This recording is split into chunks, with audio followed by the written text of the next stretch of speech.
And now, without any further delay, let's begin today's event, once again titled The New Imperatives in Retail and E-Commerce CX, Advice, Insights, and Outlook. I would like to introduce your host and moderator for today, and that is Kirk Loughlin, Managing Director and Founder for Nearshore Americas. Kirk, you now have the floor. Thank you so much, Christina, and really excited to have all of you here with us today. As you know, we're going to be talking about the new imperatives in retail and e-commerce CX. We'll share some insights and some advice, and also the outlook in this space in general. We're very excited today to be hosting Carolyn Truelove, the head of fan experience at Fanatics, and also Cathy Jooste from Atento. She's the Chief Commercial Officer. Really happy to have you both with us today. There's a lot of ground we're going to cover and a lot of activity in this space, as we all know. I think the pandemic really intensified people's understanding of how to use e-commerce more effectively. And I think to get us started, Carolyn, I'd love to hear a bit more about your journey in CX and how you got to Fanatics and what you do at Fanatics. Sure. First of all, Kirk, Cathy, thanks for having me today. I think it's an exciting opportunity to talk about something that we're all very passionate about. In the CX industry, I started as a contact center agent many, many years ago and have had over 20 years experience transforming the customer experience for some major brands like Orbitz, transitioning those roles into Expedia. And by way of that transition, finding myself at Fanatics, which has been a very exciting part of my journey. Fanatics is the ultimate one-stop sports fan destination where we've got over 80 million reachable fans with 900 plus sports properties and a vision of becoming the #1 fan brand in the world. We do this through our long-standing relationships with many of the various leagues and clubs and partners across the sports pace, as well as the technologies that we have to make sure that we're innovating across the sports landscape and creating the next generation of digital sports platforms that offer everything that our fans would love to do, wear, and be involved with in the sports space. Wow. Okay, cool. And what better timing than being in the middle or the start of March Madness? And I do believe in the next few hours you have to have your bracket completed, just for anybody who's wondering about that. Cathy, right. How about you? We're a bit familiar with you at Atento, but refresh our audience on your role and how things are going lately. Sure. Thank you, Kirk, and welcome, Carolyn. And it's a pleasure to be here. So I appreciate the opportunity. And it is truly something that we're very excited about. I represent Atento. Atento, for those of you who are not familiar, is a top 5 global customer experience player with a leading player in Latin America. So we have a very strong nearshore presence, particularly for the U.S. audience. I've been with Atento for a couple of years now, and it's been an incredible journey as we've really started embracing this digital transformation journey in the middle of the pandemic. In many ways, it's opened a lot more opportunities for us and for the industry, where it's really forced us to get very creative with things like this. So thank you. Thank you, Cathy. And that's a great segue. Back to you, Carolyn. I think you mentioned some sitting in the middle of a lot of innovation at Fanatics, but just in general, having seen what we've been through the last 2 years in CX services, I think a lot of us have come to believe that there's been a faster or more rapid focus on innovation and really sharpening the customer experience journey.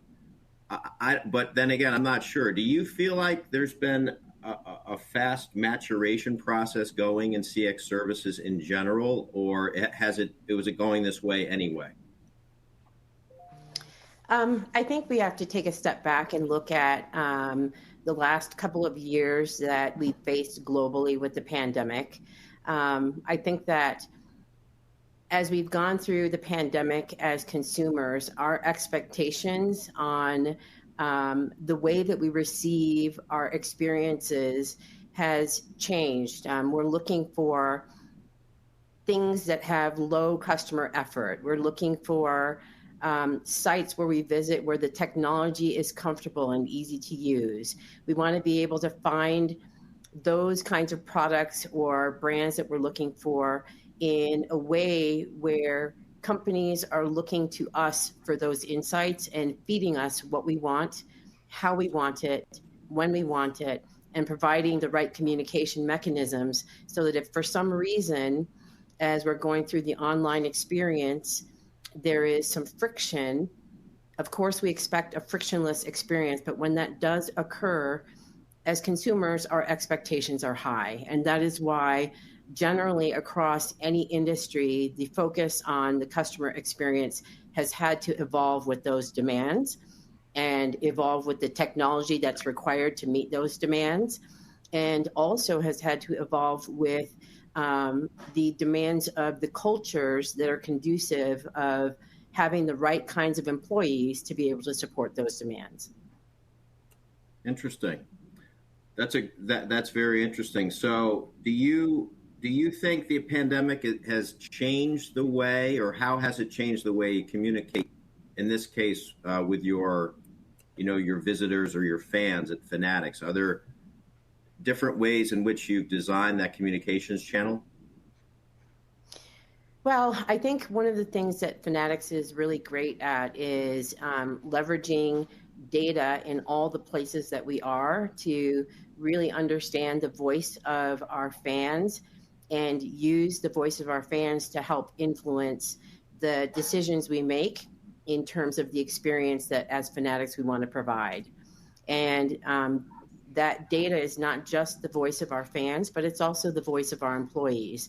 And the voice of our employees is foundational to being able to take care of our fans and do the things that they're expecting when they reach out to us. Cathy, I know data is really important to you and the clients you work with. What are some of the things you want your clients to focus on when we're talking about data, both in the sense of relating to the customer, obviously, but even internally?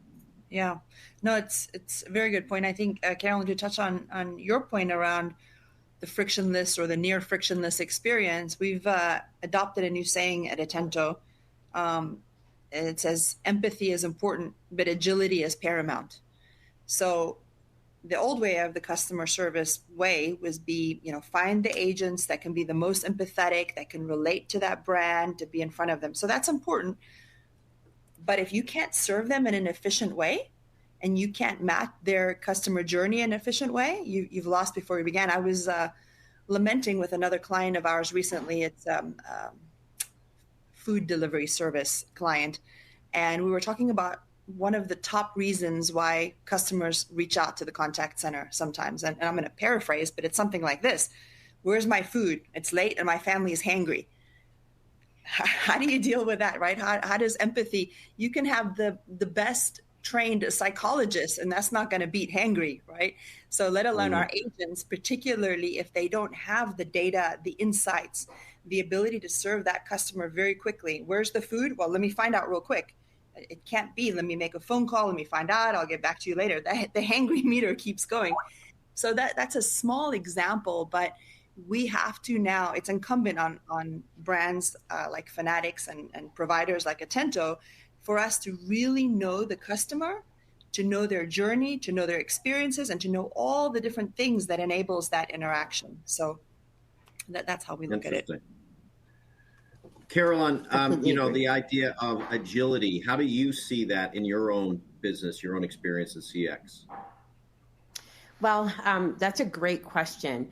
One of the things that Fanatics we pride ourselves on is that we really live our values. And it just so happens that execution and agility over talk is one of our values. It's core to the way that we have to adjust to the varying needs of our sports fans in the fandom. If you think about the nature of sports and the fact that there are different seasons for different sports, like right now it's March and we're in the middle of March Madness and we're in the middle of our European football season. So you can imagine that when you think about the demands that those fans have, and we know that consumers, generally speaking, like to have the right accurate information at the right time in a very efficient way. Agility is really core to that. It might be things like even being able to speak to our fans in a language that is representative of the team that they're passionate about. If you are talking about the Georgia Bulldogs as an example, and you're talking about a fan who's looking for a t-shirt and perhaps that t-shirt is not available in a particular size, are we agile enough to offer up something different that still keeps that fan happy and helps them celebrate in the time with which they want to celebrate that big game that's coming up with the Bulldogs? So I think the Fanatics example is really interesting to me. We have other friends and colleagues in the CX industry that work for companies like StubHub, and you can only imagine what their business must have gone through. But Fanatics, I'm trying to remember, most of the sports activities continued, right? Basketball was able to carry on in the bubble for a while. So a lot of sports continued to happen. But even if that didn't, it doesn't mean the fan goes away. The fan is still just as passionate. But in general, inside your world during the pandemic, what did you change? How did you adapt to those situations in order to fulfill the mission of Fanatics? Well, I think the whole world changed. And one of those things that Fanatics was very agile and innovative in supporting our fans was the fact that generally speaking, as a community, we needed things to be able to react to the pandemic effectively. So Fanatics was an early adopter in creating PPE equipment and material out of baseball uniforms in our Easton location to be able to support that. Then very quickly it became masks, and the fact that our fans liked to have masks that matched their fan gear for their sports team. And even though sports weren't on the field, there was definitely a cry to companies to help people in need during the pandemic. We stepped up and we offered what we called the All-In Challenge. And this was where our chairman and CEO, Michael Rubin, challenged many, many different people in the sports and entertainment industries to match things that we could auction or even donations so that we could feed the hungry as a result of the All-In Challenge. And that was another way where we showed we could leverage our technology and the passion behind our internal teams at Fanatics to help what was going on in the pandemic and serve in a really great way that made employees rally around the cause and get super excited about it. So you had mentioned that at the outset too, the importance of placing the right people in the right roles. How do you, in terms of meeting the vision you have and the agility we were talking about, what is the smartest strategies you found in positioning your people in the right ways, motivating them, engaging them to fulfill the mission? Well, our focus was on three specific things. The first was keeping our employees safe. The second was keeping our employees employed. And the third was keeping the business running. And when you think about those three things, those were foundational to our success through the pandemic. Teams really rallied together to make sure that those that were in offices, in contact centers, in warehouses, were safe going to work. And we did a great job with that. For those that were able to work from home, we have, the right kinds of tools and technology so that there was good collaboration and the business kept going. And we were able to do new, cool, and innovative things that improved our customer experience as a result of having that strong support system and the connections of dialogue, whether you were in office or out of the office. I think that was a big shift that many companies had to find the right balance. And I think that Fanatics did a great job of that. Cathy, in terms of the concept of the right balance, there's a lot of thoughts I have from your perspective, working with clients in e-commerce and retail, a lot of interesting adaptations going on during the pandemic. Was that happening across the board in all the other verticals you're active in, or was there something unique happening specific to, Carolyn's vertical?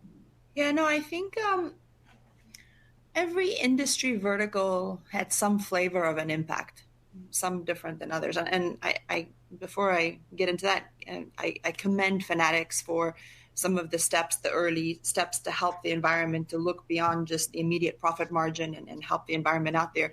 And we're seeing that more and more, how customers are actually buying, end customers, all of us want to support and have our money go toward companies who are more corporate, socially responsible, who are kind to each other, kind to the earth, kind to all the initiatives out there that we care about. So I think that's just a brilliant move. And what's great is it's probably comes from the right place, from sincerity. We're also very double down on our ESG efforts.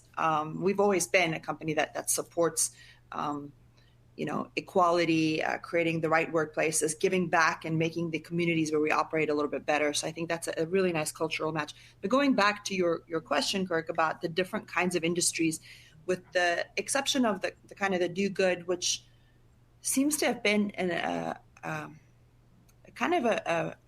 heading above all industries. I think everybody has felt the need in this time when the pandemic hit to be kind to each other, to figure out how to help each other out. But if you think about the industry specifically, things like travel and hospitality, boy, those guys have gone through a journey, right? They had to figure out how to pretty much come to a screeching halt and then come back, but with a lot less money than what they'd had before. So they had to really reinvent themselves, both from a digital perspective.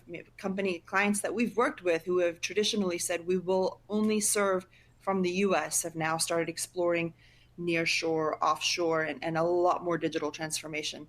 Companies like Fanatics, I think particularly the e-commerce space, the retail space, anything delivery services, those guys have generally flourished. As I sit here in a hotel room, and I mean, this is like how our lives look now, right? How often do we not have a box at the door or something? That's how we shop. I think our lives have changed, and that's obviously trickled down into the back effect. So there's a different flavor of how the pandemic has impacted everybody, but make no mistake, everybody was impacted in some way or another and has had to adapt their view to customer experience, particularly how we operate out of the call centers. Yeah, sorry, go ahead, Caroline, please. I think to add to what Cathy was saying is that we've had to learn how to communicate with our customers a little bit differently. So the pandemic has taught us that we have to manage customer expectation, despite the fact that there are other factors that are uncontrollable by companies that are affecting the customer experience. As an example, transportation and supply chain across the entire globe for any company and the things that they might be selling or they need to use in order to be able to offer the service they offer, they were impacted by the supply chain. And so a good example of managing your customer expectations is you have to communicate with them more effectively. If there is weather that's affecting transportation and supply chain, you have to be prepared to say, hey, we told you that this is when you would expect your products or services. There has been an uncontrollable over here, and as a result, we need to keep you updated that this is the new change. And I think that that's become part of the new normal that we're dealing with, even in a post-pandemic period. Excellent point. Yeah. And if I could just pile onto that as well, it's absolutely right. I think, we've been saying the customer experience doesn't begin and end in the customer center. The supply chain is almost a piece of who we are today. And if we cannot control the supply chain, which we can't, we cannot control the boat in the Suez Canal or the freights that are stuck coming from China, what can we do? And I think it's exactly what Carolyn said. Can we communicate quickly and transparently to our end customers? And guess what? We're all customers. We know it. We know the world is like that. We don't like it, but we appreciate the brands who communicate with us quickly and transparently. And I think we build more loyalty to those brands too, because we feel like they know us and they're more responsive. And in your case, Carolyn, getting more specific, do you, in terms of that customer responsiveness to be, more personalized, do you pursue self-service or multi-channel help desk, or what are the ways you want to, be able to let them know, hey, that package is not going to be there when you expect? We do. We definitely communicate in some of the traditional ways, like you purchase something, you have a confirmation page, you receive a confirmation email that tells you this is what you've purchased, and then you receive a shipped email that says that we're shipping your goods or services to you.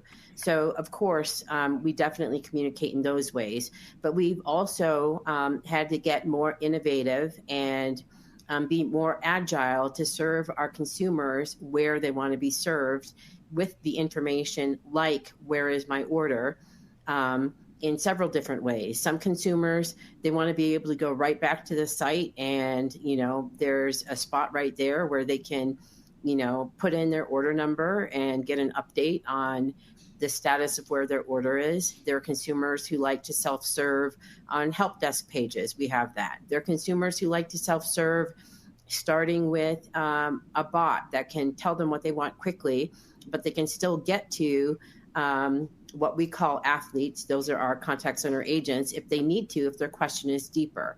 So we definitely have taken all of the various channels that our fans communicate in, and we do our best to provide that number one question that Cathy was just alluding to is, where's my order? Where's my box?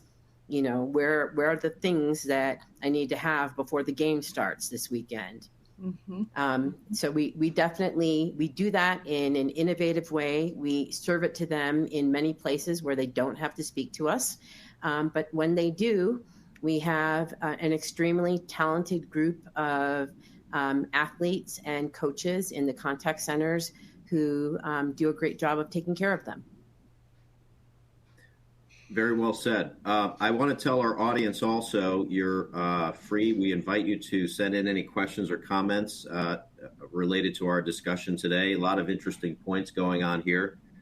Cathy, I did want to ask you, it's going back a number of years now, but there was this huge upswing or huge amount of drama around the idea that voice will die soon, that we're all going to be doing digital communications, that, there'll be self-service chat, all this other stuff. But where is voice these days? Is it as strong as ever? What direction are we going in? No, that's a fantastic question. Voice as strong as ever. I think voice has taken on a different element, right? It has to be what we call high value voice at this moment. There's, I forget the statistic, but by and large, I think we're finding, let me look at my numbers here. I want to say around, I forget the number, but a vast majority of people prefer chat, right? So fine. And then second in line is voice. And then third in line is some hybrid or self-service or bots or whatever. Now the question becomes, if you prefer chat, there's a couple of questions. One is, or even any of these, should I get the interaction done as quickly as possible? And the second question, well, let's start with that one. The first question that comes to mind is, should I get it done as quickly as possible? So the traditional ways that we measure our contact center metrics is AHT, average handling time, for those of you who are not familiar with the term, but it's etched in our brains. But what we found is AHT doesn't always equal a better customer experience, particularly when it comes to chat. In fact, one of our clients recently has told us, stop looking at AHT. I want an amazing experience. And that means longer chats in many cases.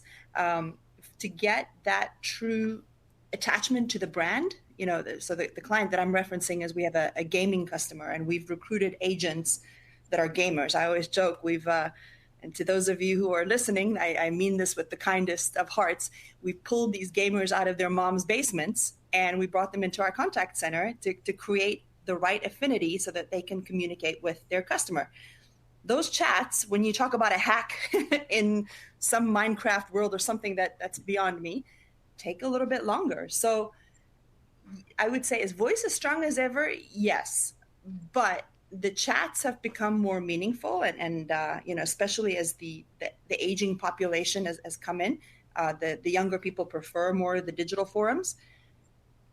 But when you get to a chat, when you get to a voice piece of it, when they're, and I call it high value voice is one of the offerings that we have, when there is something that is so important that only a voice, a real human agent can resolve, that's incredibly important. And I think the number is about 32% of our interactions are still voice and the preference is there. So it just has to take on a different flavor and it has to be enabled with the right data elements to make those voice things more powerful. It cannot just be, thank you for calling, I'm sorry you feel that way, and that kind of thing. You need the tools. Carolyn, do you agree with what Cathy's saying? I think that I have a little bit of a different lens. I definitely think that statistics are showing, and I think the last thing I read came from Forrester, that 56 to 60% of consumers prefer self-service, and after self-service, they prefer to chat. So I would agree with Cathy that chat has come into play in a significant way. I would also say that as it relates to the shift in channels from what used to be traditionally voice to some of these other channels that we're speaking of, whether it's human chat or live chat, whether it is chat through a bot or whether it is social media, the one contact channel that I truly believe is dying is email. And the reason I believe it's dying is because you cannot service, in most cases, a customer's need in a single email. Mm-hmm. And our consumers expect to receive their responses the first time. They respect the fact that if they are contacting someone via voice and it is so hard of a question that it requires a human, the human needs to be expert in whatever it is that they might be asking after.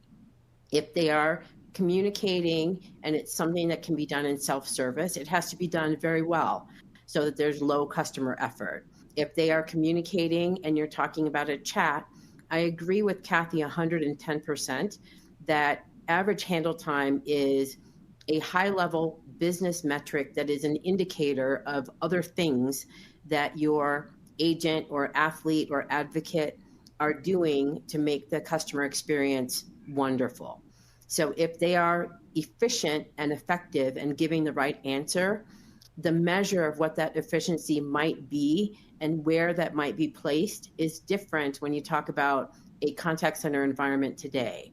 It might be that in a chat environment, that ensuring that they have accurate information and they're speaking to the customer in the customer's language, depending on what the commodity is or what the customer might need help with, is very important.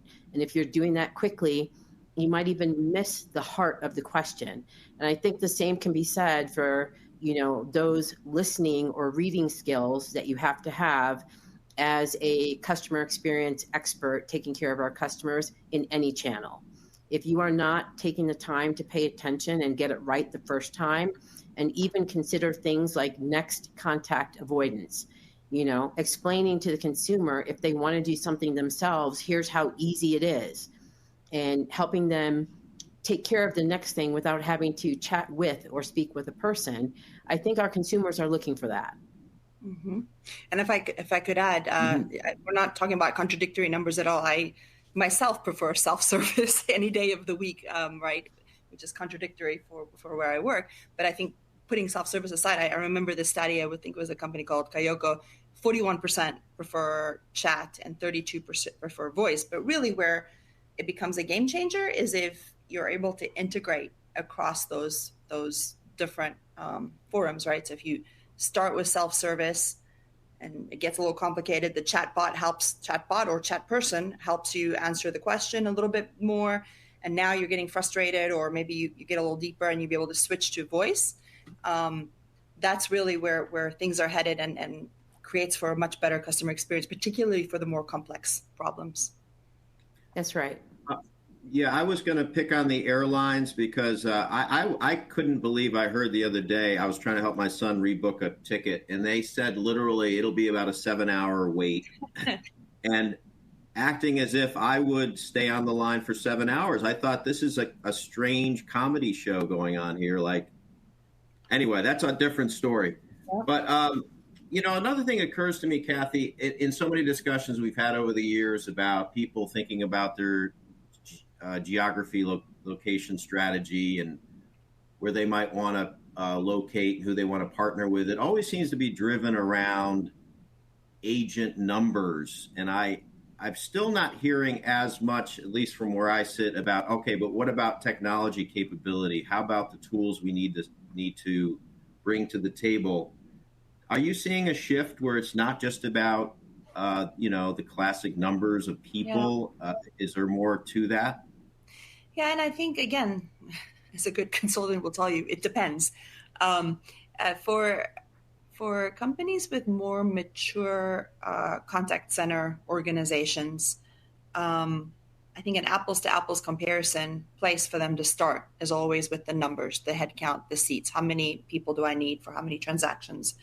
Then suppliers like ourselves add on the technology that says, well, here's how we can actually change the number of people that you think you need, maybe today, maybe over time. Here's how we can save some time on a transaction with different things. So I think that comes up where it becomes interesting, where customers don't really ask so much about the pure numbers, are more with the I would say like the startup kinds of companies, or the born digitals, or the ones who have, a core focus of some cool product that they're focusing on, and contact center is not really something, it's something they know they need, but it's not really their core focus. Their core focus is their product. In those kinds of discussions, we can actually lead very valuable discussions that says, let's try to predict the amount of transactions that you need based on the customers that you expect. And the agent number, headcount, is almost a secondary factor in that case. Mm-hmm. But I think generally if you follow the 80-20 rule, a good 80% of our customers always start with the headcount, because that's what they're used to. They've done it with various other centers. And then we start from there, kind of peeling back the onion to say, now let's talk about value instead of actual people and cost per hour. Sure. I'd like to spend the rest of our time looking kind of forward, but before we shift into that, just a reminder, anyone out in the audience, if you have any comments or questions, we'd love to hear from you. Having gone through what we've gone through, Carolyn, in the last 2 years, are you excited about the future of the work you're doing, the CX industry in general? It seems like you're on the cutting edge. How do you stay on the cutting edge 5 years down the road? I am super excited about, what's coming down the road. As a customer experience enthusiast, I am very passionate about, the company that I am supporting and the people that are part of what we're building at Fanatics. I think that one of the things that Fanatics does really well is we have a laser focus on the culture. And so when I think about the difference between, what Cathy is explaining and the industry that she's leading, and what I'm explaining, and the fact that our contact centers are part of our business and an extension of the fandom that we're already part of, when you think about the fact that looking at numbers and seats, as an example, is one way for businesses to look at how they're going to operate and serve their customers. There's another way to look at it, and that way still requires that you understand those numbers and the number of seats. But if your culture is strong and your employees are engaged, and they understand that they have career path with you, and they understand that they have great tools to work with to meet the customer's needs. And there are people that support them in their career path journeys when you're talking about large companies like Atento or large companies like Fanatics. That culture is foundational to being able to do those things and have those innovative ideas that either promote a stronger digital presence that supports the customer through self-service or other technologies, or also creates that environment where people really want to stretch and grow with the most challenging types of customer questions and adapt to be able to understand how to support those questions effectively. And I do think that that starts with your company's culture. I think it starts with the way that you treat your employees. And I also think that the foundation to that has to be a foundation that has inclusion, diversity, equality, and advocacy at the heart of it. And I think Fanatics is phenomenal at that. Yeah, I agree from everything I've seen, Carolyn, and I would echo for me also, and for Atento, I think that is, if you ask us, what is your one key element to success? It's the employees, right? I think it's Sir Richard Branson who said, we don't take care of our customers, we take care of our employees. The employees will take care of the customers, right? So if you have an employee first mindset, which I believe at Atento we do, the rest kind of takes care of itself. And particularly in this time, we have 140,000 employees today across Atento. So how do you scale an experience like that across the world? How do you create career paths? I mean, some of the most senior people on my team have been with Atento 20 years. I mean, that you create and they started as an agent, right? And I just find those stories so inspiring that we were able to create a career path, keep someone motivated. And that's then. This is now. This is the digital age, right? So a lot of these agents or advocates work from home. So how do we keep them engaged? How do we create an environment where they know who their supervisor is? They feel like they have a place. They know what the technology is at their fingerprints. At their finger points. They feel enabled and empowered to serve the customer in the best way. The employee first mindset, I think we take it very seriously, and it would behoove companies today to do so also. And definitely, sorry, go ahead, Caroline. Sorry. Yeah, I also think that ties to our conversation about data, right? Because our employees and the voice of the employee, and the fact that our employees are hearing the voice of the customer first, that's the beginning of some of the data that many businesses can leverage to do interesting and new things, in addition to the traditional data points that we might collect. I think that looking at the voice of the employee and looking at the voice of the customer in every avenue possible is an extremely rich data set that can give you insights about your company and insights about your consumer that are invaluable. 1,000%. I was going to ask you about that. In order to drive that kind of optimized culture, listening must be fundamental, right? You must have to be really listening very carefully to how your customer is experiencing you. Absolutely. Yeah. Absolutely. And Cathy, we always to say to that one, we always have to say we listen to what's being said, and we have to listen to what's not being said. So you not That's only right. the keyword, because there's machines and analytics and things that pick up keywords that can give us a pretty good indication of that customer sentiment. But then there's other things in the intonation of the tone and the frustration levels. And then you add that onto the customer journey, that this customer has been a customer of the brand for a couple of years. Their interactions have been increasingly frustrating. And then this last one is kind of the straw that breaks the camel's back. I should actually use the reverse example. I should say the examples have been increasingly moments of delight. But the point is, you can go either way. And the customer journey is much more, we believe, the customer journey at the life of the customer is much more important than any single one interaction. Okay, great. That's right. do have a question here, Cathy. How is high value voice different from traditional customer service? Sure. Well, there's a couple ways you can think of high value voice. One is in the complexity of the transactions that they handle. So what Carolyn referenced earlier, I think the way you said it is when you do finally talk to a person, you've exhausted self-service, you've exhausted chat, you expect that person to have all the answers. So particularly when we're dealing with financial institutions or complex travel arrangements or very complex transactions, right?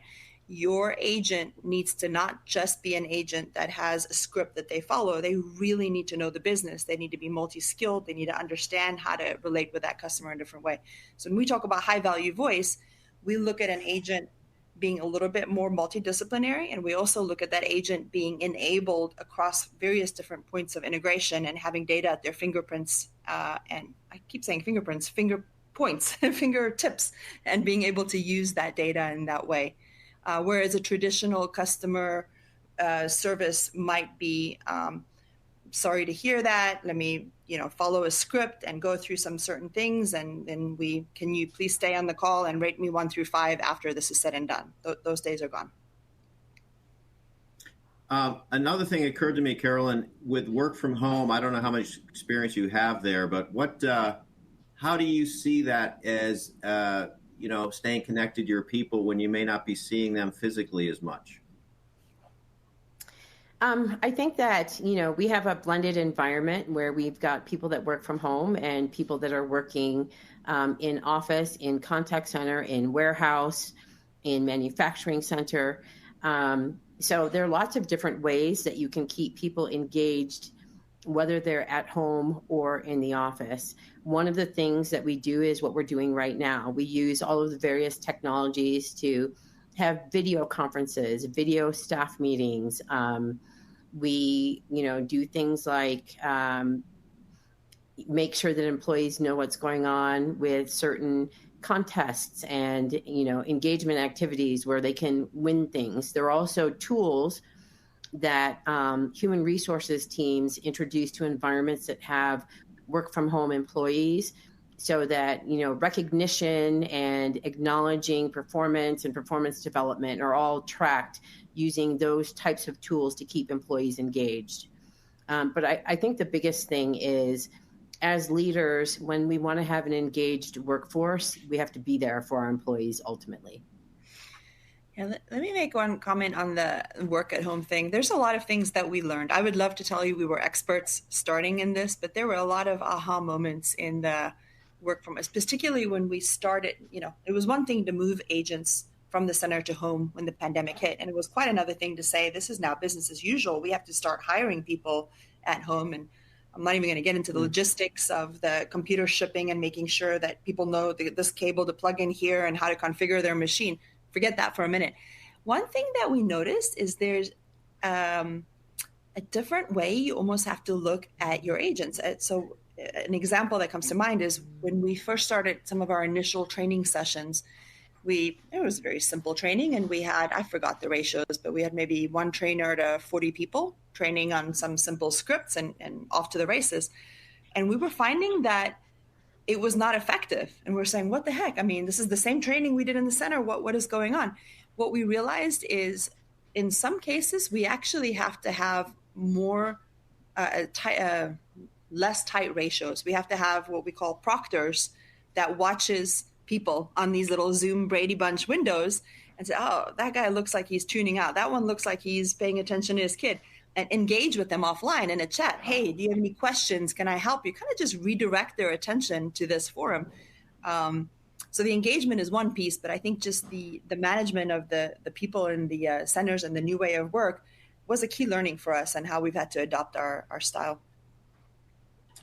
I agree with that learning. I think the other thing that's missing, and I think we're all still trying to crack this nut, would be when you have people on location in a non-pandemic environment, a lot of the interaction is like the coffee cooler, water cooler talk, or the break room talk, or the recognition that's like a flyby and you're walking by and you heard someone did something awesome and you're talking to them.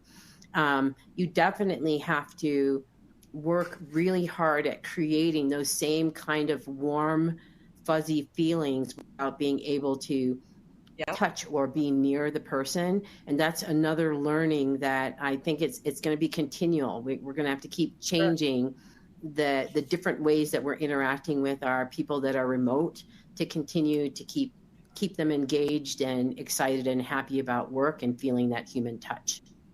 For sure. The one place we saw that especially was with sales offerings. You know, if in a center, you have a sale, the bells ring, the confetti goes, and people are clapping hands. It's a little bit crazy, but how do you create that excitement when you've got people in front of their desks?